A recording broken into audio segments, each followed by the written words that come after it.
وَإِذْ غَدَوْتَ مِنْ أَهْلِكَ، اور جب صبح سویرے تم نکلے اپنے گھر والوں سے. گھر نہیں ہے بلکہ گھر والے ہیں.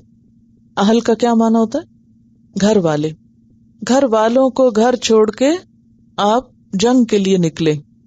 غدا یغدو غین دال واو کا معنی ہوتا ہے صبح کے وقت کہیں جانا. غدوہ، اور غدوہ کہتے ہیں فجر اور طلوع آفتاب کے درمیانی وقت کو، یعنی آذان فجر سے لے کر طلوع شمس تک. طلوع فجر سے طلوع شمس تک کے درمیانی وقت کو کیا کہتے ہیں؟ غدوہ. اور اس وقت کہیں جانے کو کہتے ہیں غدا یغدو. اور اسی سے ہے وَإِذْ غَدَوْتَ، اور جب تم صبح کے وقت نکلے من اہلک، اپنے گھر والوں سے. آپ اس روز حضرت عائشہ کے پاس تھے. تبوئ، تم متعین کر رہے تھے. تبوئ کا روٹ ہے بے واو حمزہ.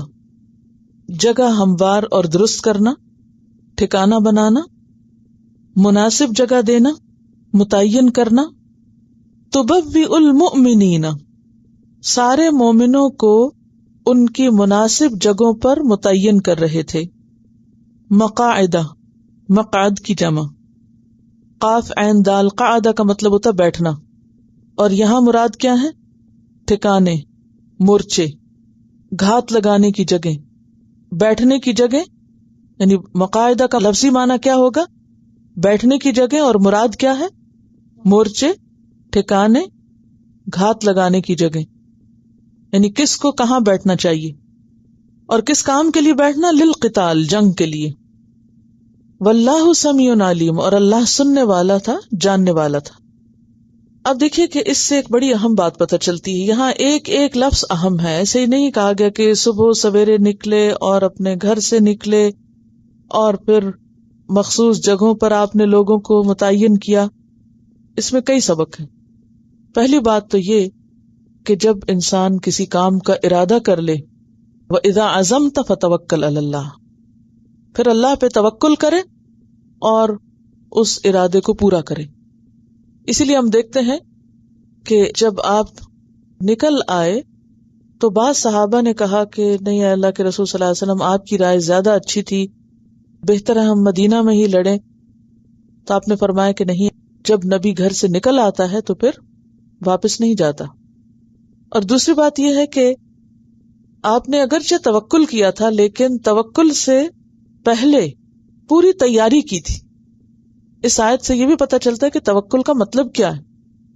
اللہ تعالیٰ نے ایک ایک سٹیپ بیان کیا. سب سے پہلے کہ صبح سویرے کام شروع کیا، ارلی مارننگ، سورج نکلنے سے پہلے.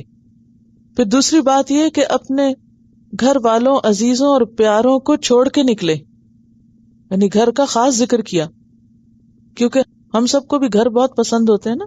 تو گھر سے نکلنا ایک بہت مشکل مرحلہ ہوتا ہے، لیکن جب اللہ کی طرف کسی کو بلایا جاتا ہے تو پھر اس وقت کچھ بھی چھوڑنا پڑے، خواہ وہ گھر کیوں نہ ہو، انسان کو چھوڑنا پڑتا ہے اور چھوڑنا چاہیے. تو تیسری بات یہاں یہ پتہ چلتی ہے کہ آپ صلی اللہ علیہ وسلم نے اس 1000 میں سے جو 700 بچے اور اس میں سے بھی جو بچے تھے وہ بھی چلے گئے، تو جتنے بھی لوگ تھے ان سب کو ایک بہترین پلاننگ کے ساتھ اس میدان میں جگہ بنا کر دی. تبوئ المؤمنین، ایسے نہیں تھا کہ بھیڑ اکٹھی کر دی اور سارے ایک ہجوم کی شکل میں ادھر جا رہے تھے اور ادھر جا رہے تھے. ہر ایک کو مخصوص جگہ پر متعین کیا گیا.